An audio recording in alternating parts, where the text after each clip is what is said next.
Muy buenas, aquí Hola, estamos. Francesc. ¿Qué tal? Moltes gràcies. De res. Gràcies a tu per Eh, l'entrevista. sí, mira, estoy súper contenta. Bueno, tendríamos que esperar un poquito a ver si se nos van uniendo, ¿no? Si van subiendo un poquito, ya empiezan a subir. Pero mira, Francesc, estoy súper emocionada desde que conversé contigo para la entrevista. Y fíjate cómo son las cosas, ¿no? Hace un montón de años, ya no recuerdo cuándo, no sé si por el 2009, por el 2010, asistí a unas conferencias donde estaba un compañero inseparable tuyo de algunos libros, Alex Rovira. Yo en realidad en aquel entonces fui a ver a un psiquiatra norteamericano que vino a España, Brian West, y entonces estaba Alex, que también me encantó, ¿no? Entonces, él me firmó este libro Sí. que hiciste El con laberinto de él, la felicidad. Sí, sí. sí, que me encantó también. Y lo más curioso, antes de entrar al directo contigo, ¿no? Eh, Me emocioné muchísimo porque abrí el libro y me encontré una fotografía de mis padres. O que la habías guardado casualmente allí. La había guardado y no lo había abierto desde hace algún tiempo ya y no lo recordaba. Y cuando estaba pensando en la entrevista, estaba pensando en lo que me transmitías tú, ¿no? Para hacer la entrevista y estaba en eso de que entre la emoción de poder conversar contigo, decir, bueno, no sabía qué hacer y de pronto cuando abrí el libro y lo abrí y vi y el mensaje que había al lado era, soy lo que yo decido ser, ¿no? Muy bien. Ese es un buen mensaje, es un buen mantra para repetirlo cada día y leerlo cada Exacto, día. exactamente. O sea, que para mí ha sido muy significativo el hecho de encontrarlo y de iniciar la conversación Muy contigo. bien, muy bien. Pues bueno, te presento. Yo creo que debe haber muy pocas personas que no te conozcan. De todas maneras, esto va a quedar grabado aquí Bueno, yo cuando voy por la calle nadie sabe quién soy, ¿eh? Esto es la gran, la gran ventaja que tenemos los autores. Yo siempre digo que el autor que más vende del mundo, Dan Brown, Sí, sí, si paseara por las Ramblas, nadie le pediría una foto. Pensarían, mira, no sé, un conductor de autobús, un transportista, cualquier persona, ¿no? Y es muy raro que a un autor de libros que no sale en televisión alguien sí. sepa quién es. Aunque quizás los que nos han leído sí, ¿no? Sí, sí, sí, claro, pero bueno, tú también estás muy presente, ¿no? Has tenido muchas entrevistas, o sea, yo creo que aquí en España te conocen, ¿no? Uh Al -huh. menos aquí en España te conocen. Sí, sí, sí, y en otros países también. Claro que sí, por eso te lo digo. Entonces, fíjate, mi llegada a ti, yo cuando cogí el libro, este libro, dije, porque cuando me lo firmó Alex Rovira, yo dije, algún día, a lo mejor conseguiré que Francesc también me lo firme. Y fíjate, no lo conseguí, pero estoy hablando contigo. Si coincidimos en el espacio-tiempo, no sé cuán lejos tú estás de aquí, pero será un placer firmártelo. Estoy a media hora de Barcelona. Ah, bueno, no es tanto. Estoy en Palma de Mallorca, o Ah, sea, bueno, en pues avión, cuando se abran un poco las puertas de la vida, pues te lo firmaré con mucho gusto. seguro. Bueno, periodista, licenciado en filología alemana, ¿m? ¿No? Y Sí, escritor sí, sí. mira, he contado como cerca de 53 libros más o menos, ¿no? Bueno, Entre, sí, entre, yo no, entre, entre colaboraciones y los sí, tuyos propios. quizás haya más porque hay libros que he hecho con seudónimo también en mi vida. Desde que empecé a Exacto. escribir, desde el año 99 más o menos que empecé a escribir, tuve algunos éxitos que nadie sabe que son míos porque eran con seudónimos estos extranjeros que se ponían en la época, ¿no? Entonces, Ya. ni yo tengo todos mis libros. A veces hay gente que me envía fotos de lecturas que están haciendo que yo no los tengo, ni sé cómo conseguirlos. Por lo tanto, dicen que el buen bebedor no cuenta las copas que bebe. Yo no sé exactamente cuántos libros he escrito. Hay algunos que me lo recuerdan constantemente porque los tiene muchísima gente y se reeditan mucho, pero hay otros que son absolutos desconocidos también. Mira, fíjate tú. ¿Y eso de los seudónimos? Explícame Bueno, un poco. cuando yo empecé a trabajar en el mundo editorial, Sí. hacia el año 97, 98, había una moda de los seudónimos, porque el mundo de la autoayuda vivió una transformación muy grande en los años siguientes. Originalmente solo vendían los libros de autores extranjeros, que tuvieran nombres americanos, británicos, alemanes. Entonces, muchos autores que eran de aquí empezaron a usar seudónimos porque se consideraba que si un autor se llamaba Juan Pérez, pues que no iba a vender nada, que no tenía autoridad. Y de Vaya. hecho, quizás el primero en convertirse en un fenómeno fue Jorge Bucay. Fue la primera vez que en este caso, un médico Un autor, argentino, sí. pues empezó a tener mucha repercusión. Pero antes había como este complejo un poco, ¿no?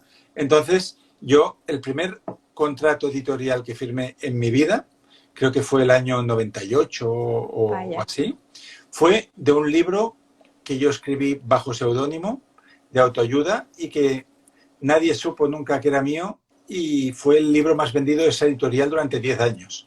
Y luego Vaya. me volvió a suceder con un libro de título muy raro, que es Nietzsche para estresados, que lo firmé como Alan Percy.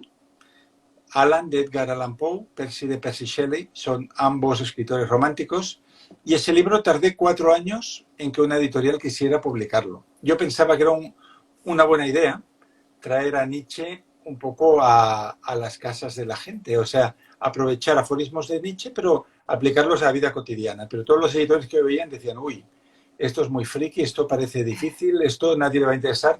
Y al final, 4 años después, se publicó de bolsillo en la editorial de Random House. Se reeditó un montón de veces, como 25 o 30.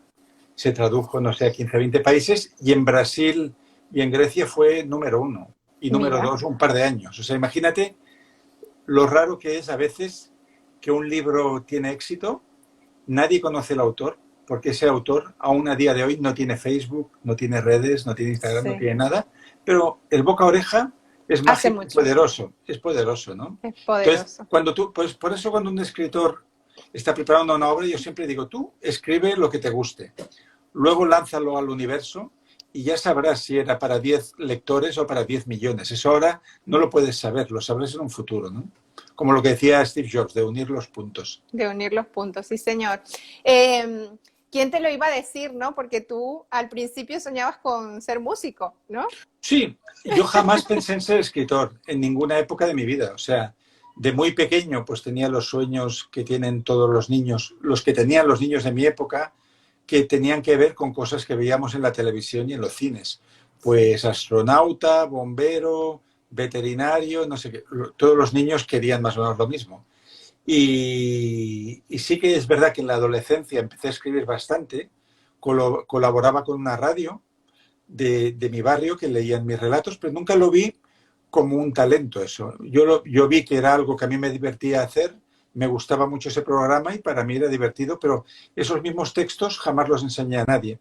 Y estuve como 10 años más dedicado a la música, y fue a partir de ser traductor de libros de espiritualidad, de psicología, que todos los libros eran de estas temáticas, que luego empecé a trabajar de editor, y fue ahí cuando pensé, podrías escribir un libro. Hasta entonces jamás había pensado ni en esa posibilidad, no sabía ni siquiera si yo podía hacer eso. Entonces vino como una derivación de mi vida profesional. Fíjate, fíjate. Fue en un viaje, ¿no? Que tú Sí, hiciste. o sea, podemos explicar un doble origen, ¿no? Mm, En un viaje a la India exacto. fue mi primera novela, pero antes, 2 o 3 años antes, y esto lo explico en una autobiografía espiritual que se publicará en mayo, yo corregía muchos libros de autoayuda, ¿no? Entonces pensé, a veces habían libros que tenían 200 páginas, pero que el contenido realmente lo podía resumir en una, en el sentido que lo que quiere decir el autor es esto. Y luego Sí. lo otro, pues son muchos testimonios, ejemplos y repeticiones. Sucede incluso con los libros buenísimos, como Inteligencia Emocional, tienen muchas más páginas de las que se necesitan. Pero bueno, Sí. sirve para sustentar una teoría. Entonces, yo mientras editaba esos libros pensé, qué bonito sería hacer un libro donde cada página incluyera todo el contenido de un libro. Entonces empecé a hacer experimentos con todo eso. Y ahí fue cuando firmé mi primer contrato. Luego también escribí un libro de Kafka y otro de Hermann Hesse para estudiantes.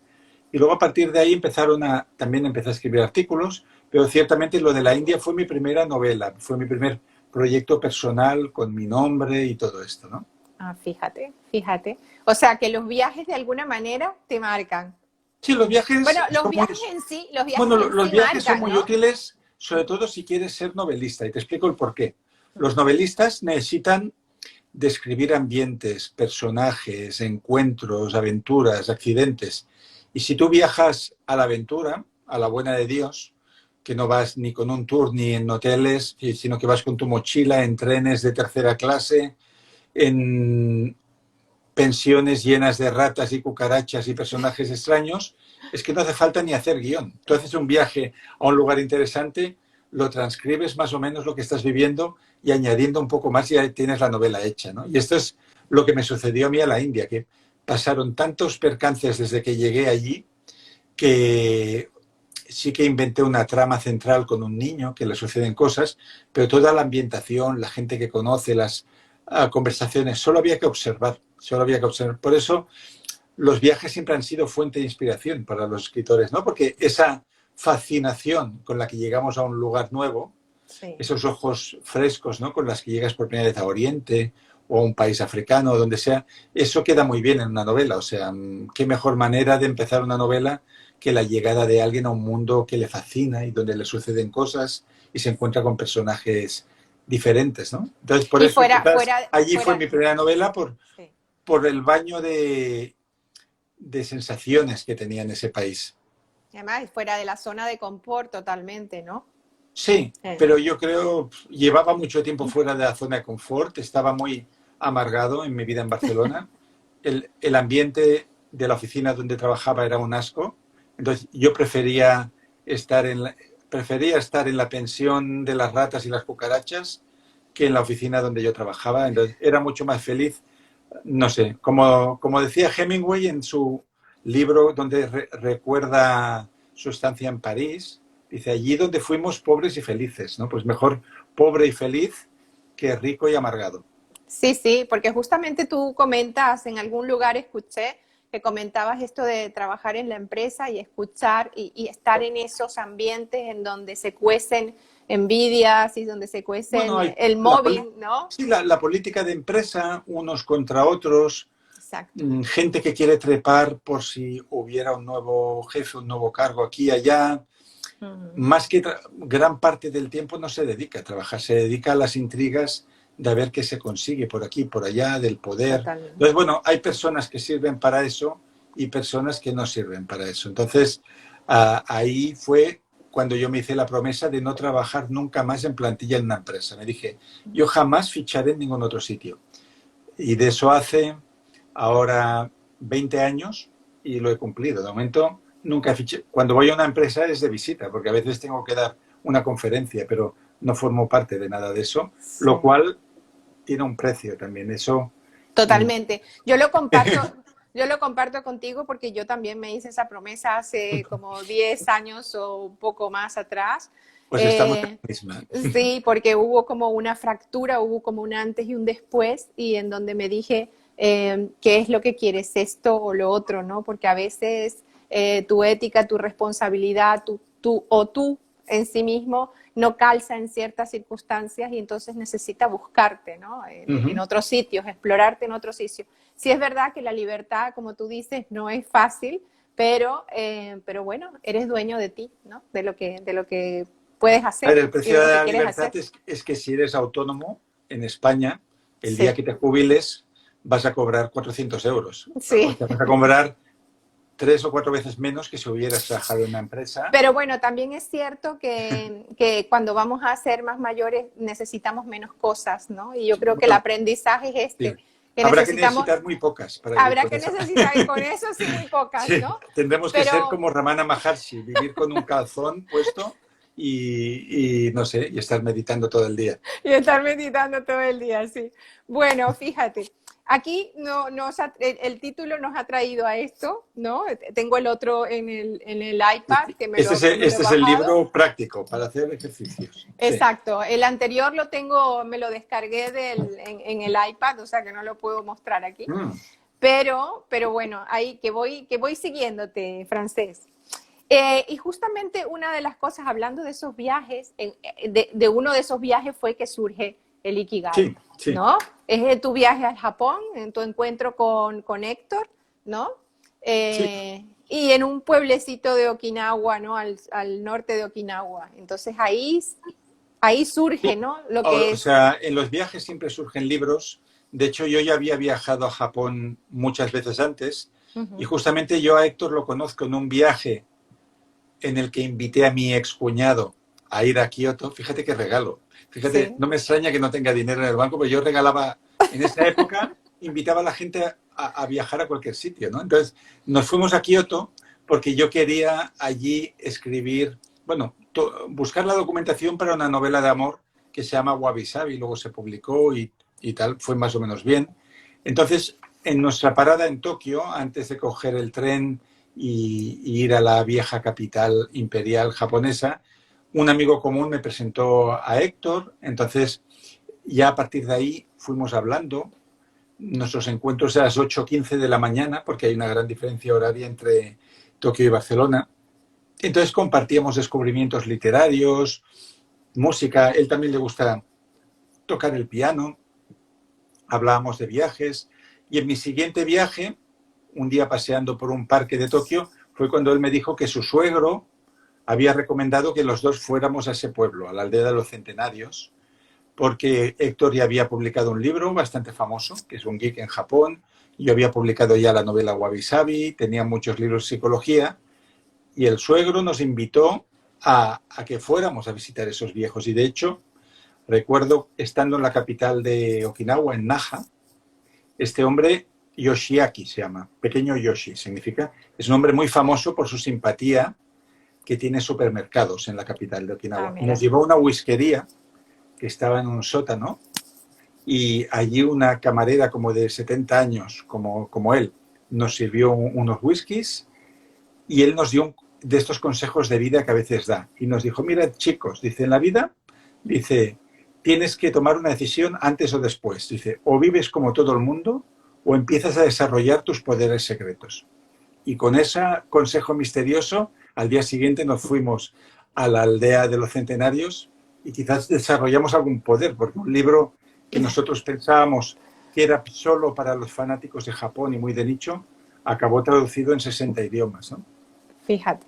El último hace poquito lo pusiste, ¿no? Diste el Bueno, sí, último. la agencia Sandra Bruna, que son los que se encargan de vender, están vendiéndolo a idiomas de la India, que son muchos. En la India sí que el idioma común es inglés, pero hay lenguas de las que no conocemos el nombre ni siquiera y que las Sí, hablan muchos millones de personas. Entonces, como sí. en la India el año pasado fue número 1 Ikigai de no ficción, ahora hay muchas lenguas locales, como bueno, locales, muy, muy grandes algunas, ¿no? Como el hindi, el marathi, el telugu, tal, que lo están traduciendo a sus Fíjate. respectivas lenguas de cada territorio. Sí, porque en los países anglosajones ha sido el número uno, ¿no? Sí, en algún Sí. momento. En Inglaterra fue número 1 cuando Héctor fue entrevistado por Chris Robbins, creo que se llama, por un periodista muy famoso, el que Uh-huh. tiene el programa de la BBC más escuchado del país. Y en Estados Unidos fue número 1 unos cuantos días cuando salió el audiolibro. Fue el Fíjate. audiolibro más vendido. Y en Holanda y en Turquía mucho tiempo, ha estado arriba de todo. Y en la India fue número 1 el año pasado. Entonces es un libro que ha ido pasando de un país al otro, poniéndose de moda aquí y allá. Entonces ha tenido mucha repercusión en bastantes países. Mm. A ver, entonces descubrir Okinawa y Ogimi realmente fue encontrarse con una nueva filosofía de vida Bueno, y para nosotros sí, fue como unas vacaciones. O sea, nosotros llegamos allí, no nos dejaron alojarnos en el pueblo, porque ese pueblo no tiene ni hoteles, ni habitaciones de alquiler, ni bares, ni restaurantes, ni nada. No hay ninguna tienda. Ahora hay alguna tienda para comprar algo, ¿no? Y de hecho ahora hay algunos turistas que van allí porque han leído el libro. Pero en esa época, el 2015, era un pueblo donde solo habían casas, árboles frutales, montaña, una playa donde no va nadie, y vida rural, vida de agricultores. Entonces nos tuvimos que alojar a unos 20 kilómetros en un lugar llamado la Casa de las Orquídeas, una casa que nos alquilaron, tipo Airbnb, donde había un gato muy viejo siempre en la puerta, y allí por la noche transcribíamos todas las entrevistas que habíamos hecho. Héctor habla perfecto japonés, incluso habla el dialecto de Okinawa. Por lo tanto, íbamos siguiendo las grabaciones, lo íbamos transcribiendo, íbamos poniendo. Entonces estuvimos allí, no sé si 10 o 12 días con esto. Entonces para nosotros era un trabajo muy bonito, ¿no? Ir a entrevistar a todas estas personas mayores, ver cómo vivían, a qué horas se levantaban, cómo comían, cuándo se encontraban con los demás, qué les hacía ilusión. Entonces, luego todo esto lo vertimos en este primer libro, que se llama Ikigai, que es como una introducción al concepto. Y ya años después, un par de años después, como muchos lectores nos pedían que hiciéramos algo práctico, hicimos un libro que era solo de ejercicios, que es el método Ikigai, que son viajes, que es exclusivamente ejercicios, ¿no? Sí. Entonces, bueno, todo empezó en un viaje, pero es que yo cuando trabajaba de repartidor de pizzas en moto, en mi época de estudiante, que yo tenía igual, no sé, 25, 26 años, el gerente de la pizzería, que me tenía mucho cariño, siempre me decía, tú que viajas tanto, vas a tener mucha fortuna en la vida, me dijo. Porque la gente que viaja ve cosas que existen en otros sitios y que aquí no hay. Y luego son los que tienen las mejores ideas para hacerlo. Entonces, así como mis padres renegaban mucho de que yo iba dando tumbos por el mundo, pues este hombre vio que el hecho de viajar y ver cosas te permite descubrir algo que luego puede ser útil para tu gente, ¿no? Y de alguna manera fue un oráculo esto. Claro, totalmente. Y que, bueno, ¿qué es el Ikigai? Porque fíjate, yo casualmente, así como yo tenía este libro y algún otro más, no topé con el Ikigai sino de manera accidental. Justamente... Como todo lo bueno de la vida. Todo lo bueno de la vida sí. sucede por accidente. Fue un accidente y fue un buen accidente realmente, ¿no? En una charla que dieron en la UOC, ¿no? Una chica y lo dio con tanta pasión que yo enseguida que terminó me fui a buscar qué era el Ikigai muy bien. Todo esto, ¿no? Y me empapé, compré el libro, me bajé el otro y así estuve. Muy bien. Y fíjate, ¿no? Entonces, y hasta aquí. Y hasta aquí. ¿Y qué es el Ikigai para los que no lo conocen?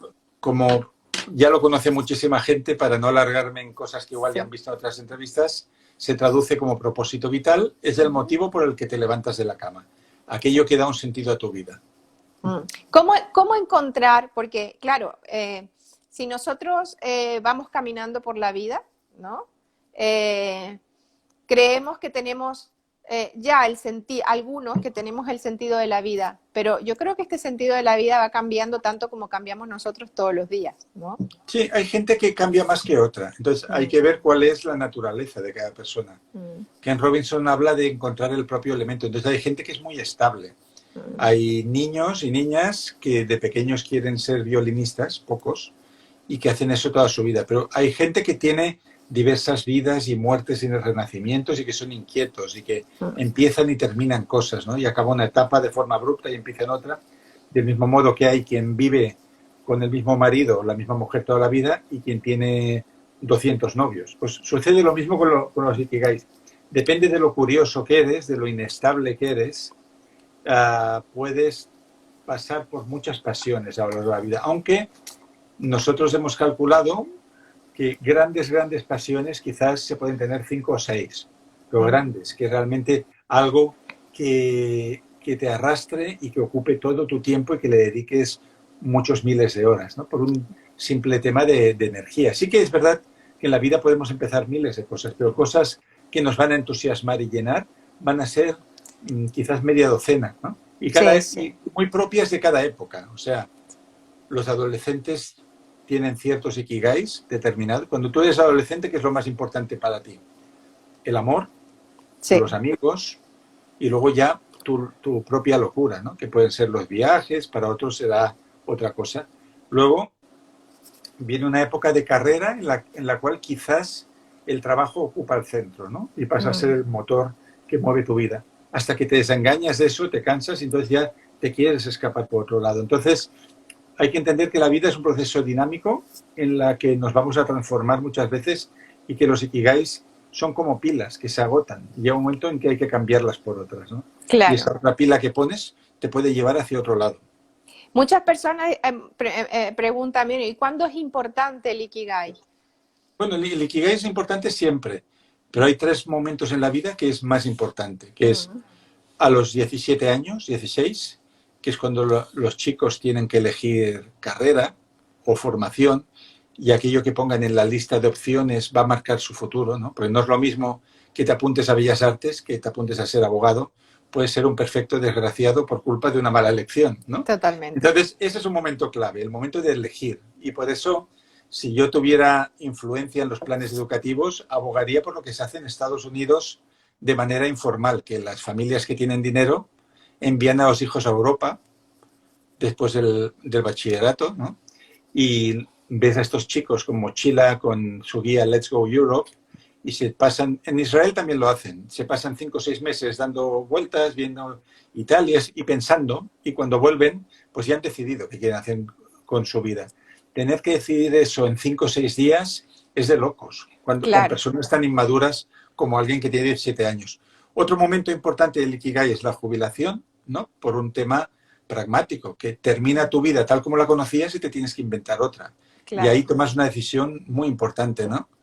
O te vas ya a la sala de espera de la muerte, o te reinventas y empiezas a vivir de nuevo como algo totalmente distinto.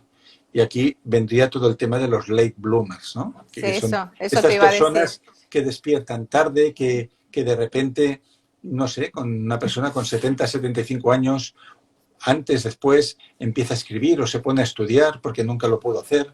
Entonces, hoy en día, a medida que se alarga la esperanza de vida y nuestra calidad de vida, hay más oportunidades. El otro día leía una frase de Alan Watts, que fue el introductor del orientalismo en América, que me impactó. Me dijo, no, que está muerto hace mucho tiempo. Bueno, pero te lo dijo a través del libro. Sí, a través de un libro, Alan Watts me dijo, no tienes la obligación de ser quien eras hace 5 minutos. Entonces pensé, ya, con eso está todo dicho. Sí, totalmente, totalmente cierto. Por aquí dice Olga, yo creía que cada persona tiene un solo ikigai o propósito de vida, pero se pueden desarrollar diferentes, ¿no? Sí, sí, tal como lo dijiste. Yo diría que cada ikigai se identifica con una época de tu vida, ¿no? Entonces, por ejemplo, hay personas que han tenido una época que han sido sacerdotes, hay muchos casos, y que luego se enamoran, cuelgan los hábitos y empiezan una vida familiar. Eso sería otro ikigai, claro, ¿no? Pero también lo encontramos, por ejemplo, en personas que han trabajado en empresa, que al principio les ha hecho ilusión, al principio han valorado esa estabilidad económica, que podían comprar un coche a plazos y que llega un momento que se sienten vacíos, que dicen, bueno, todo esto ya sé lo que es, va a ser así hasta el día que me jubile, este aburrimiento va a ser mi... Y que llega un momento en que explotan. Entonces puede suceder varias cosas, o que tengan la valentía de dejarlo y aventurarse en algo nuevo, o que haya una lo que se llama dimisión interior, ¿no? Que tu cuerpo está ahí, pero tu mente y tu corazón ya no está ahí y te acaban echando, entonces te ves obligado a empezar de otra manera, ¿no? Entonces yo creo que es interesante ver que cada época está bien mientras dure la motivación y la ilusión. En el momento en que ya hayamos hecho allí todo lo que teníamos que dar, pues ya ha terminado. Yo tuve una época de profesor de idiomas y enseñaba alemán, y durante 3 o 4 años pensaba que eso era lo mejor que podía hacer en el mundo. Pero cuando llevaba 4 años, y en alemán, a diferencia del inglés, siempre estás dando primeros cursos. Casi todos los alumnos que venían eran de primero siempre. Y empezaban. Entonces, cuando ya había dado el mismo temario 50 veces o 100 veces, pensé, bueno, los próximos 30 años de tu vida vas a seguir dando esto o quieres hacer otra cosa. Y ahí es donde se hace el clic. Claro. Claro, todos tenemos la oportunidad de cambiar de opinión, de cambiar de parecer, de cambiar de hacer, ¿no? Ahora, ¿hay que dejarlo todo al Ikigai? Todo tampoco, a ver, cada persona tiene una situación diferente. Mira, ahora te voy a contar un caso extremo de libertad.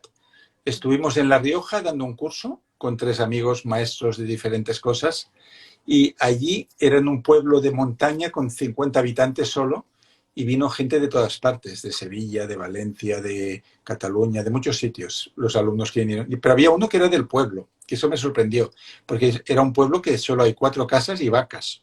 Entonces, vino un chico que se llamaba Armando, que el que lleva el hotel rural, me dijo, este viene a todos los cursos de espiritualidad.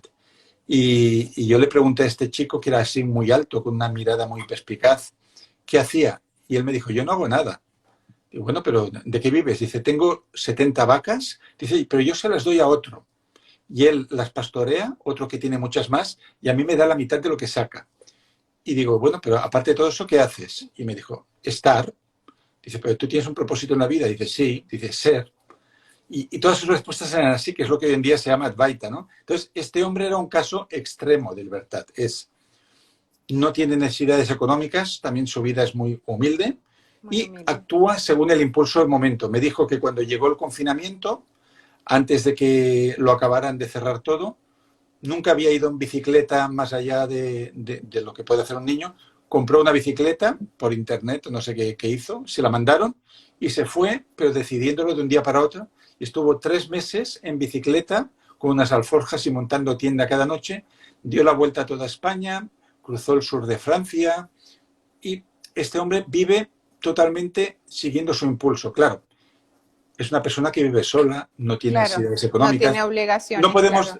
No puede permitirse esa misma libertad un padre o una madre que tiene 3 hijos que van a una escuela privada y, pues bueno, uno tiene que medir según cuáles son tus ataduras, cuál es tu parte de libertad. Por eso cuando a mí me vienen personas que quieren cambiar su vida de arriba abajo, yo la primera pregunta que les hago puede parecer muy materialista. Yo siempre le digo, ¿tú cuántos euros necesitas a principio de cada mes? Porque según lo que tú necesites te voy a decir lo que puedes hacer o no, ¿no? O sea, si tú estás hipotecado hasta el cuello, poca libertad vas a tener. Pero si hay un margen de que tú puedes trabajar menos, liberar tiempo y hacer otras cosas, entonces puede ser compatible una vida laboral con un ikigai que va surgiendo y que luego igual puede acabar sustituyendo lo primero. Entonces, lo primero que hay que analizar, dónde estamos, en qué líos nos hemos metido y por dónde se sale de aquí, ¿no? Claro, es que yo recuerdo que cuando hubo el furor del coaching, hubo muchísima gente que se tiró a la piscina sin, ¿no? Está bien tener un ikigai, está bien tener un propósito, ¿no? Pero como tú dices, valorar, ¿no? Desde un sentido de realidad. Hola Isabel, aquí tenemos una alumna del curso de Ikigai que está aquí. O sea, yo no creo en la ley de la atracción, en absoluto. O sea, sí que hay algo de verídico en el sentido que el origen de la ley de la atracción, que está en el Kybalión de Hermes Trismegisto, es que lo que pensamos atrae mejores o peores resultados. Eso es lógico. Si tú vas a una entrevista de trabajo pensando que no te cogerán... es que claro. Y si vas a una cita amorosa pensando que eres feo, que no eres interesante, que no tienes nada que decir, pues vas a demostrarte a ti mismo eso. Pero el hecho de pensar en la lotería no significa que te toque, ¿no? Por lo tanto, una persona va a tener que cambiar su propia identidad a veces para ir hacia sitios distintos. Ahora no sé por qué te estoy explicando esto, no sé de qué pregunta veníamos, me he perdido. No, venía de que te comentaba de que mucha gente pues se lanzaba a sí, exacto, ¿no? Eso es lo que te quería decir, sí. Entonces, yo creo que todo es posible si tenemos desde el principio, plan. Claro, todo es posible si tenemos un plan. Si no hay plan, todo se queda en el mundo de las ideas, ¿no? Entonces, el primer paso para cualquier auditoría de una empresa que sirve es ver lo que hay, ver cómo están los números, ver lo que se debe, ver lo que se tiene, ver cuánto tiempo puedes aguantar sin hacer eso, etcétera, ¿no? Entonces, en una vida es lo mismo, ¿no?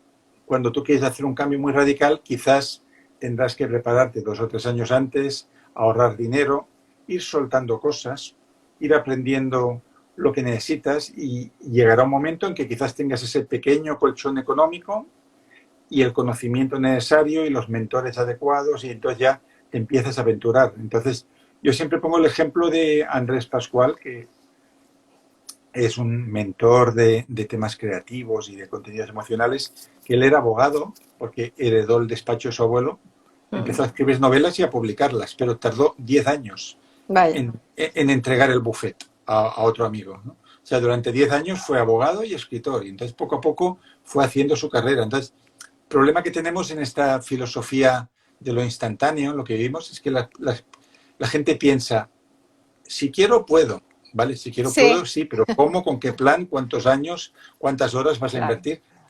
Es como lo que decían en la serie Fama, ¿no? Esta profesora que picaba con el palo, que la fama cuesta.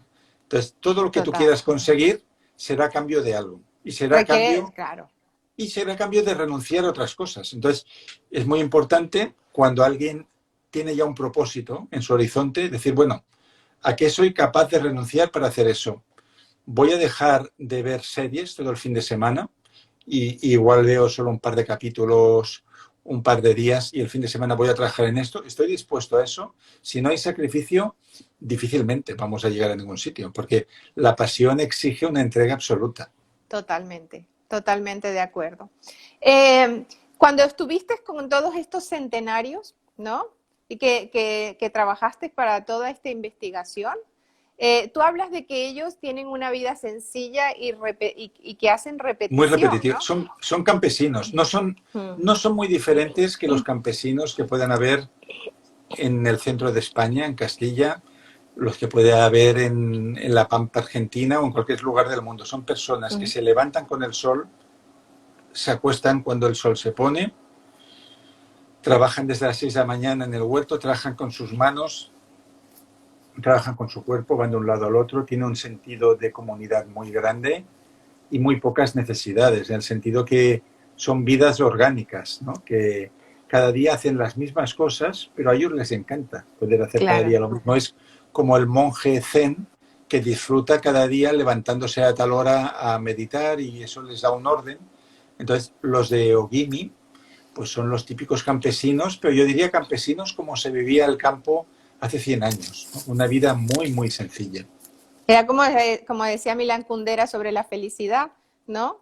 La Que felicidad es el se, deseo de repetir. Y exacto, estos repiten hasta que se mueren y nunca se retiran, ¿no? Entonces están siempre haciendo los mismos rituales porque les gusta. Y la última vez que fuimos allí, que fue en diciembre del año pasado, para filmar un documental con National Geographic, vimos a un hombre de 108 años que nos invitó a su casa y que regaba los árboles frutales y hacía las mismas cosas que hacía 90 años atrás, básicamente. mira, fíjate. Pero es algo que tú dices que es muy importante, ¿no? Repetir con valor, Bueno, ¿no? repetir con valor, a ver, aquí porque es una comunidad de personas que tienen una vida sencilla, Mm, pero en una ciudad no hay tanta repetición. En una ciudad a veces nos pasa lo contrario, que sí, morimos por exceso por exceso. de cosas, ¿no? Tú miras el time out de una ciudad, ahora no sé ni si se está publicando con todo lo que está pasando con los kioscos y editoriales, ¿no? Y ves que hay cosas en el teatro, en el cine, conferencias, pues, a veces es parálisis por exceso, ¿no? Por exceso, sí. Entonces, yo diría que en la ciudad hay mucha más gente que va perdida que no en nuestros pueblos donde la vida es más sencilla y está más ligada a los ciclos de la vida, ¿no? Pero en Y la en la ciudad ciudad, hay más soledad también. sí, el automático de la ciudad, porque Mm. vamos en automático, ¿no? El automático y el consumismo, ¿no? O sea, Mm, tengo un amigo que es embajador de Chipre en diferentes sitios, cada 4 años cambia de lugar y él me dijo, en la última vez que estuvo destinado a Washington, me dijo, es deprimente los fines de semana aquí. Dice, porque tengo varios amigos, no todo el mundo es así, ¿eh? Dice, pero tengo varios amigos norteamericanos que son trabajadores de la embajada y me dicen que el fin de semana lo único que hacen es ir a los centros comerciales y comprar ropa. Y yo, ya, pues digo, pero si cada fin de semana compras ropa, ¿qué pasa? Y dice, bueno, dice que luego abren los armarios y hay 25 polos, igual algunos no se los ponen nunca, pero que es como un ritual, ¿no? Porque el tema del consumismo está muy estudiado por la psicología, es un mecanismo de compensación. Cuando totalmente. tú tienes una vida que no te gusta nada y que Mm, sufres en tu trabajo o sufres en tu casa o no te gustan tus amigos, no te gusta tu vida, una manera de recompensarte es ir a una Consumiendo a tienda, través del consumo, claro. entras en la tienda y compras algo que quizás no necesitas, ¿no? Una vez lo compras te vuelves a sentir vacío, pero mientras lo estás obteniendo un premio. Entonces, eso es lo que mueve la economía. O sea, de hecho, si no tuviéramos eso, la mitad de la población o tres cuartos no podrían trabajar de nada. Por lo tanto, estamos en un modelo que se basa en el deseo, pero el deseo este fugaz también, como ya dijo Buda hace 2500 años, es la autopista a la infelicidad. Por lo tanto, hemos de lograr encontrar dentro de todo eso nuestro propio camino. Totalmente. Fíjate que una de las cosas importantes también para trabajar en futuras generaciones, hablando con Rafa Guerrero, decía que una de las cosas que él pone en su libro también es que estamos en una sociedad de izquierdas, ¿no? Porque todavía los niños están siendo educados con el cerebro, con el hemisferio izquierdo en vez del derecho, ¿no? Entonces, que se necesitan emociones, se necesita inteligencia emocional para ir avanzando, ¿no? Entonces, aquí me surge esta pregunta de, ¿se está educando realmente a los niños y a los adolescentes para que se descubran ellos mismos, para que descubran, o sea, no para que descubran, sino para que no se quede escondido su Ikigai? Porque Yo creo que ellos están más en sí, contacto con su Ikigai que se nosotros. educa, yo soy optimista en esto, se educa mucho mejor ahora que hace 20 años, muchísimo mejor, o que hace 40. Yo fui a una escuela de curas sin ser católico, bueno, lo era por imposición, 42 niños, ninguna niña, una escuela solo de chicos, en una clase, repitiendo cosas y copiando dictados y yendo a misa. Y ahí sí que la educación emocional era menos que cero, era menos 10. Sí. Hoy en día yo creo que estos conceptos están cada Hemos vez más... mejorado. Hemos mejorado mucho. O sea, sí que es cierto que, a ver, Todavía la estamos en asignatura de inteligencia sobreprotección, ¿eh? emocional solo existe en Canarias, en la comunidad de Canarias, Sí, que ahí la tienen en las escuelas. Y eso es un sí, gran logro. Los canarios pueden sentirse orgullosos de tener eso, ¿no? Pero, lógicamente, quizás habría que poner asignaturas como el propósito vital, como comunicación, aprender a comunicarte con los demás, ¿no? Aquí hay un gran déficit en muchas personas de expresarse, ¿no? Y en eso la comunicación no violenta, ¿no? Saber cómo decirle algo a alguien siendo asertivo y sin herir, exacto. ¿no?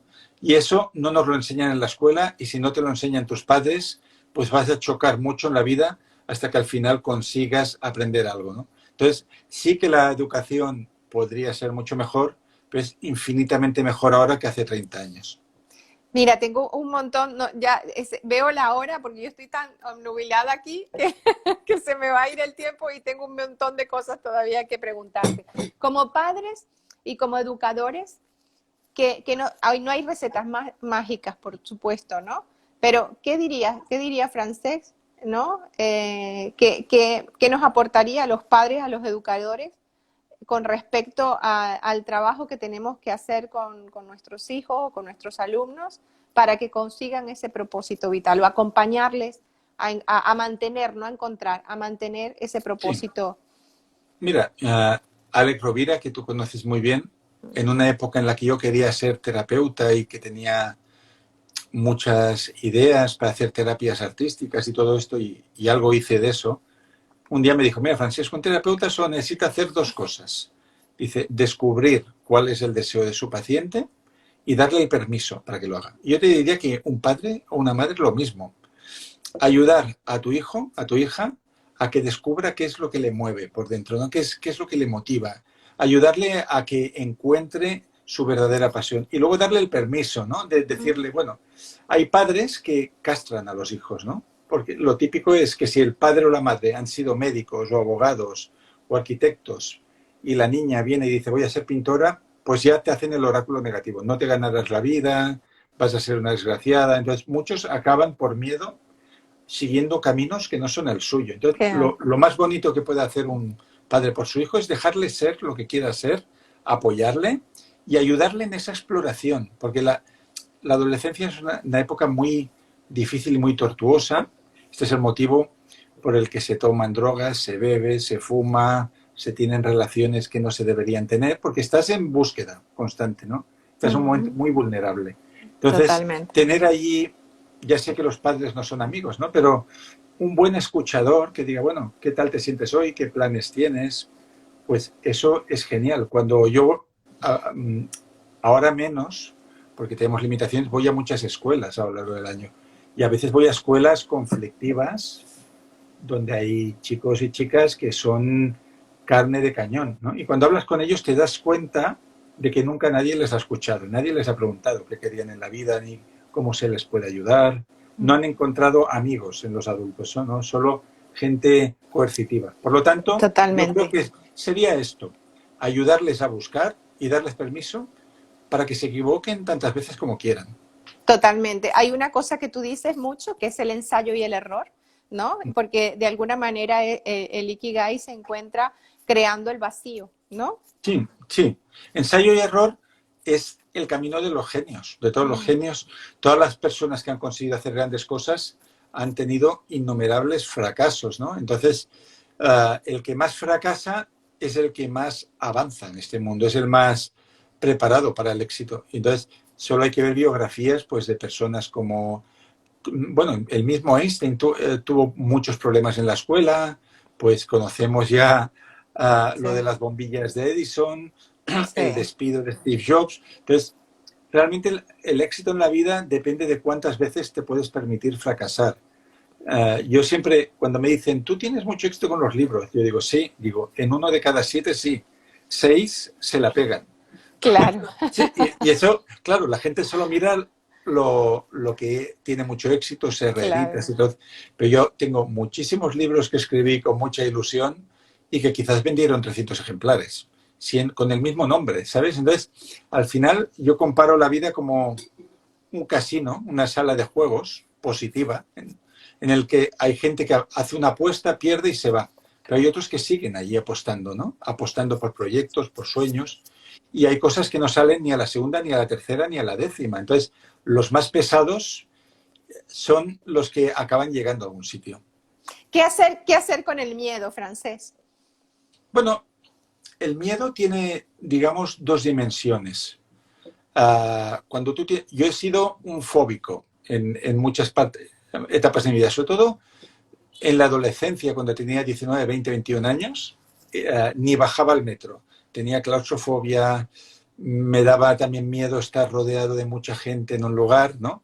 Entonces, ahí aprendí lo que es el pánico anticipatorio y el miedo, que son dos cosas distintas, ¿no? Distintas, O sí. sea, el miedo es cuando estás ya expuesto a esa situación. Imagínate que te da miedo estar en el metro, bajo tierra.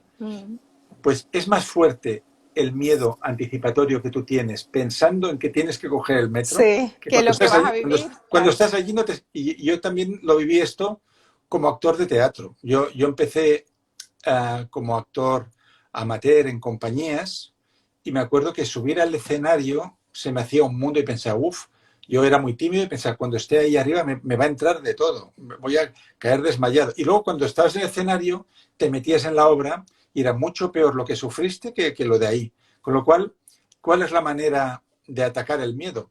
Hacerlo. Cuando lo Hacerlo. haces, nada tiene la dimensión que tú has imaginado. El miedo es muy paralizante cuando se queda, digamos, en el mundo mental. Pero cuando eso lo contrastas con la realidad, al final, mira, la psicología conductista habla de la terapia de exposición progresiva. Si tú tienes miedo a hablar, pero das 500 charlas, a la 501 ya no tienes ningún miedo. Ya no tienes miedo, claro. Claro. A veces hay que ir en contra de uno mismo. Como la desensibilización sistemática. Sí, sí. Sí, Sí. tú lo has dicho muy bien. Sí. Bueno, fíjate que hay una cosa también importante, ¿no? Bueno, porque tú de esto sobre el miedo hablaste que hay muchas personas también O sea, que a se lo puede mejor, tener miedo, pero sí, jamás hay que tener miedo al miedo. claro, De hecho, claro. mi amigo Juli Pera de Jordi, Esto es lo importante, no tener sí, miedo al no tener miedo. miedo al miedo. O sea, y poder decir en un lugar, estoy cagado. Sí, Incluso si tienes miedo delante de un auditorio, lo dices. lo dices.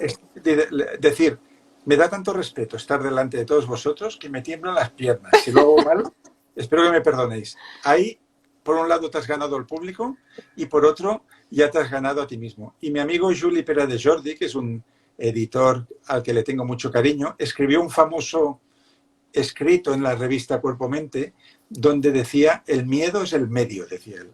Y nos ponía el ejemplo de un espantapájaros, ¿no? Y dice que el espantapájaros, que imita a un campesino, está ahí para dar miedo a los pájaros, pero al mismo tiempo indica dónde está la comida. Porque Exacto. donde los pájaros ven un espantapájaros, saben que ahí hay semillas que pueden comer. Dice, y eso es todo en la vida. Allí donde tú tengas miedo, ahí hay algo que tú tienes que ir a recoger. Por lo Sí, tanto, es un aviso positivo también.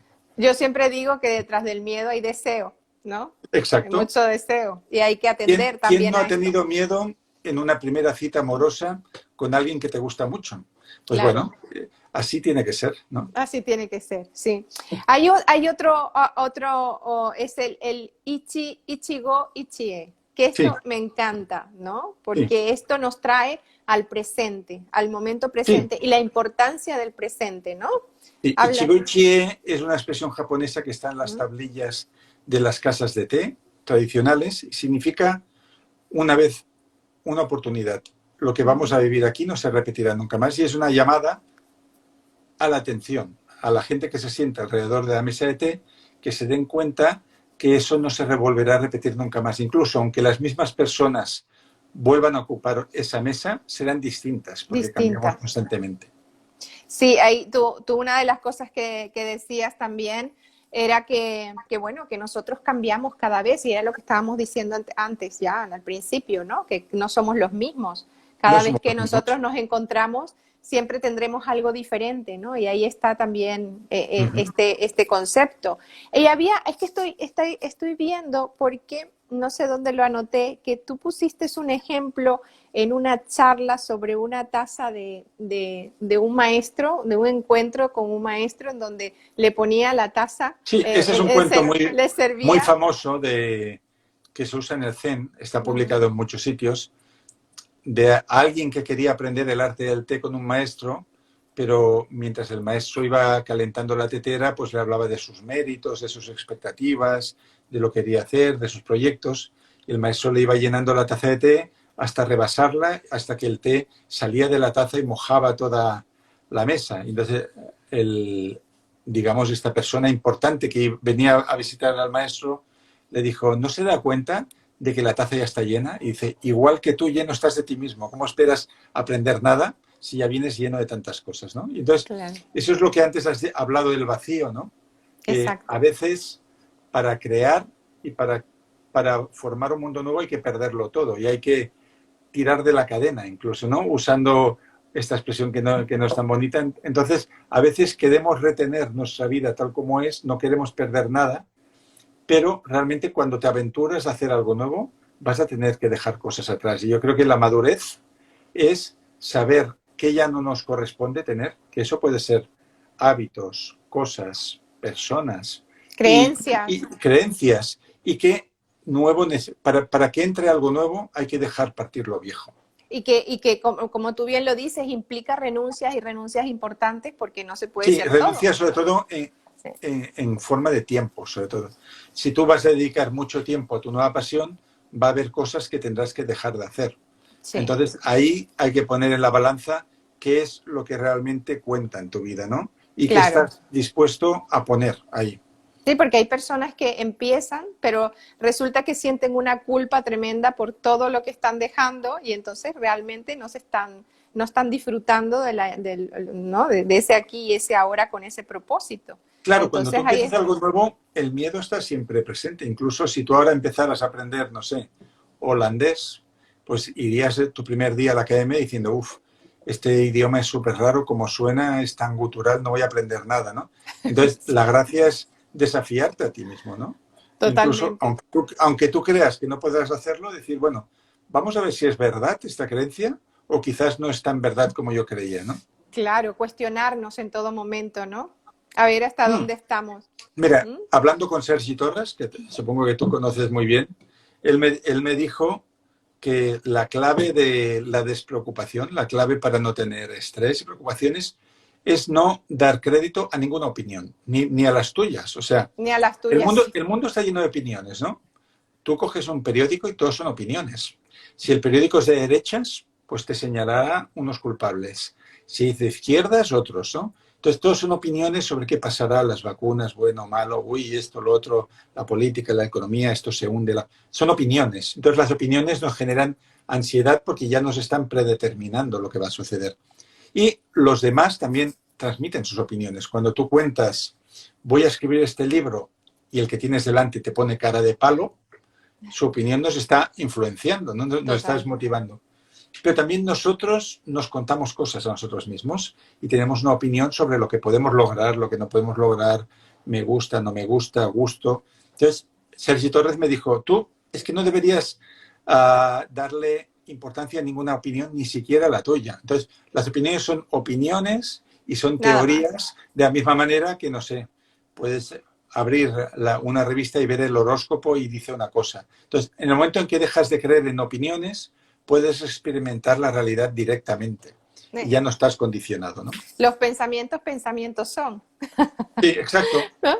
Y tenemos decenas de miles al día y Sí. alguno es útil y la mayoría son basura y muchos son repetitivos que no nos sirven para nada. Sí, y no, y por eso es que ahí es donde, y cuestionarnos lo que hacemos también. Es decir, porque esto está muy en consonancia con esas creencias que muchas veces nos condicionan, y entonces ahí es donde debemos decir, bueno, ¿qué hacemos ahora aquí Por eso las con esto? personas muy evolucionadas, si encuentras alguna vez un verdadero maestro en tu vida, no juzgan, No pero juzgan. ni a sí mismas ni a los demás. O sea, alguien que empieza a poner etiquetas, este es un inútil porque no sé qué, y el otro, hay gente que siempre está buscando patrones en los demás, ¿no? Sí, Desde una postura de superioridad, ¿no? De yo soy juez y yo puedo decir lo que está bien, lo que está mal.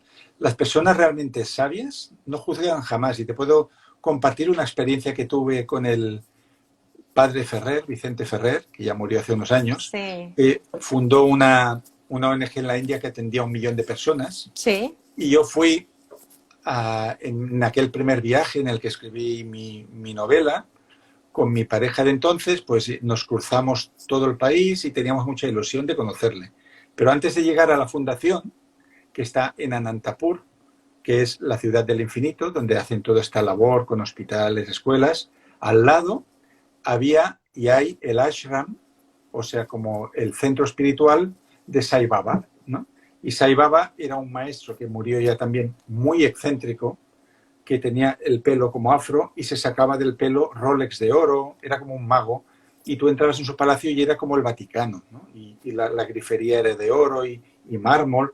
Entonces, claro, desde el punto de vista de alguien que trabaja como misionero, pensaba, este hombre le debe horrorizar estar al lado de un palacio lleno de lujos y lleno de excentricidades como el de Saibaba. Yo me acuerdo que cuando me presentaron a Vicente Ferrer caminando con él por su fundación, le dije, vives al lado de Saibaba, ¿qué te parece este hombre? Y él, ¿sabes qué me dijo? Me dice, a nosotros nos da el agua. No me dijo nada. maravilloso, O sea, maravilloso. no solo no juzgaba, sino que agradecía que, bueno, dentro de todo ese tinglado que había montado, el agua que tenían les venía por Saibaba, pues alabado sea el Señor, ¿no? Claro, claro. Es así, tan sencillo como eso, ¿no? Y tanto que cuesta además no entrar en los No, juicios para no mucha gente. juzgar y no juzgarte, porque si te Exacto, juzgas, por ejemplo, si te juzgas a ti mismo, ese es uno de los motivos por los que hay por lo gente que juzgas, que se paraliza en su actividad artística. Es totalmente. imposible escribir un libro y irlo juzgando, porque si tú vas escribiendo y vas juzgando y dices, uy, esto está muy mal, uy, esto no lo publicará nadie, aquí voy a hacer el ridículo, esto es igual que otras cosas. ¿Cómo vas a escribir? Tienes que apagar el juicio, soltarte y dejarte ir, ¿no? Es como si alguien quisiera controlarlo todo mientras hace el amor. Qué Claro, aburrido sería eso, ¿no? Por lo tanto, hay que suspender el juicio y intentar fluir de manera más libre y descondicionada con la vida. claro. Pero esto daría para otra charla, Francés, Sí, eso porque ya esto del juicio se daría ve. para otra charla. Sí, Porque esto lo preguntan mucho, ¿no? Es sí. muy común. ¿Cómo hago para pagarlo? Como que si hubiese Bueno, ¿no? con prácticas. O sea, yo diría que Eso, ¿cómo se apaga el juicio? Dándote cuenta de que estás juzgando, ¿no? Dándote Exacto. cuenta. Es decir, diciendo, uy, ahora estoy prejuzgando algo. Esto es una idea preconcebida, ¿no? Sí. Entonces te das cuenta, entonces limpias un poco la lente con la que miras el mundo e intentas, lo que decía Marcel Proust, ¿no? Ver la vida con ojos nuevos. Sí. ¿Qué te parecería esa persona, ese lugar, ese país, si no supieras absolutamente nada, ¿no? ¿Cómo lo vería? Totalmente. Pues esa sería como la mirada de un niño. Sí. Hay una escena de una película de estas de Ethan Hawke y Julie Delpy, de no sé cuál de las tres es, antes del amanecer, del anochecer, en la que ella le lleva a su apartamento y el gato suyo está abajo, en la puerta del portal. Y ella le dice a Ethan Hawke, me gusta mucho este gato porque cada día ve el mundo con ojos nuevos, ¿no? Y eso es no juzgar, ¿no? Dejarse sorprender por la vida. Dejarse sorprender por la vida. Mira, había una pregunta, ¿no? Que te quería hacer, no sé si nos dará tiempo porque ya son las 8 y en cualquier momento Instagram nos dice, Nos van a cortar. hasta aquí han llegado. Pero ¿qué hacer, Francés, así en pocas palabras, cuando nos encontramos perdidos? Bueno, mira, yo una vez le hice esta misma pregunta a una terapeuta que tuve, que luego se ha hecho muy famosa, que me dijo, le dije, me siento perdido, Elisenda. Dice, eso es genial, Francesc, porque solo si estás perdido te Te encontrarás. puedes encontrar. Si no te pierdes, no te puedes encontrar, ¿no? Bueno, Entonces, no voy tan desencaminada cuando me lo no. preguntas. Entonces, a ver, yo lo de andar perdido lo llamo, en el curso de Ikigai lo llamamos la travesía del desierto. Son momentos de impasse, ¿no? Momentos en los que tu mundo antiguo se ha destruido y aún no has construido el mundo nuevo. Entonces, es una travesía como la que hizo Moisés con el pueblo elegido, pero no tan larga, no hace falta Claro. que sean 40 años, pueden ser 4 días, 4 meses, ¿no? En la cual tú te vas rehaciendo de varias maneras. Primero, comprendiendo lo que acabas de vivir, porque si no hay una travesía del desierto, tú no entenderás jamás qué pasó, en qué te equivocaste, qué sucedió, por qué se hicieron las cosas así, y te vas preparando para la nueva. O sea, por eso hay personas que van consumiendo relaciones, ¿no? Fracasan una relación, a los 2 días están con otra y luego en otra. Yo he tenido amigos que cada vez que he quedado con ellos me han presentado una persona distinta y siempre me la presentaban como la definitiva, ¿no? Entonces yo pensaba, es imposible que esto funcione, ¿no? Porque es que no te da tiempo de analizar qué has hecho mal tú, ¿no? O sea, con todo esto, el síndrome de Tarzán, ¿no? Que lo llaman, Sí, de pasar de una cuerda. Pues en de la cualquier cuerda. vital es lo mismo, igual que en el amor, ¿no? Si tú no dejas un tiempo de duelo en el cual tú puedas integrar qué pasó, qué sucedió, en ese proceso hay algo mágico, en el que dejas de culpar a los demás y te empiezas a dar cuenta de qué falló en ti, porque es que los demás tú no tienes poder sobre ellos, ¿no? Claro. Y cuando te das cuenta de qué podías haber hecho tú distinto, entonces ya te preparas para esa nueva vida y empiezas a sembrar. Y ahí ya llega el momento en el cual van a aparecer las oportunidades y tú ya te habrás transformado. Entonces, andar perdido es eso, ¿no? Andar perdido es ir hacia la siguiente dirección de tu vida. Totalmente. Y hay que caminar con mucha alegría y con mucho orgullo. Con mucho entusiasmo, sí. Fíjate que con respecto a esto que tú decías, yo siempre digo que cuando se pasa de una pareja a otra es como cuando se cae un edificio y tienes que limpiar todo el terreno para poder edificar, porque si edificas encima ya no hay una base segura y por tanto lo más probable es que el próximo edificio caiga, ¿no? Antes de entrar, dejen salir y te voy a explicar una inspiración que me llegó hace muy poco. Sí. Yo, uno de los primeros libros que hice con mi nombre fue un libro de entrevistas, hará unos 20 años, donde entrevistaba a muchos personajes sobre felicidad. Se llamaba Conversaciones sobre la felicidad. Y en esa época me presentaron a Lluís Bassat, que es el gran publicista de este país, que estuvo en la fundación de la agencia Ogilvy y Bassat Ogilvy. Bueno, un hombre de publicidad que me trató de una manera muy amable, porque yo era alguien que empezaba y me atendió toda una hora y me trató de maravilla. Y tengo un gran recuerdo de él. Y el otro día lo escuchaba por la radio, ¿no? Y hablaban de fútbol, porque este hombre se presentó a las elecciones del Fútbol Club Barcelona en su momento.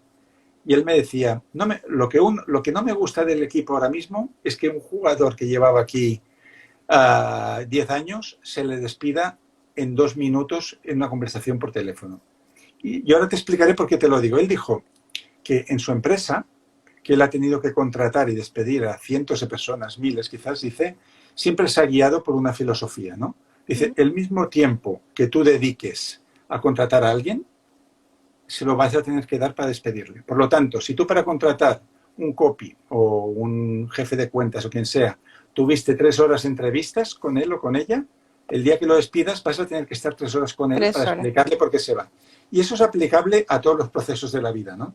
¿Cuánto tiempo tardaste en enamorarte de esta persona? X semanas, meses, tal.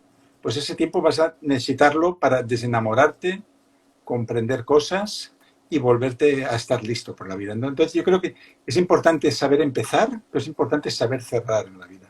Totalmente, totalmente. Y bueno, yo creo que no, ha sido muy generoso Instagram, pero para Francés, ¿cuál es el secreto de la felicidad? Bueno, para cada cual es algo diferente, cada cual tiene lo suyo, ¿no? La persona enferma, la felicidad es poder curarse. El que está solo, la felicidad es encontrar a alguien, si es que lo está buscando. Para Francesc, la felicidad sería tener más tiempo del que tengo y estar en un tren leyendo un buen libro y mirando de vez en cuando por la ventana el mundo como pasa. Sí, mira, fíjate que en una entrevista tuya también, porque tú, bueno, así como escribes, también hablas, hubo una cosa que me gustó mucho y que dijiste que teníamos que tener los ojos abiertos, ¿no?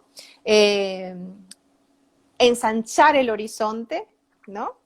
Y como mínimo, como hiciste referencia al budismo, que nuestros actos no sean impedimento para que Sí, los demás sean felices, ¿no? exacto. Esa es una buena filosofía de vida. Si lo que hacemos, si no aportamos mucho, pero al menos no molestamos a los demás y no intentamos entorpecer su felicidad, ya somos unos buenos seres, ¿no? Que estamos Sí. aquí. Entonces, eso ya es un paso previo a poder hacer cosas para mejorar el mundo.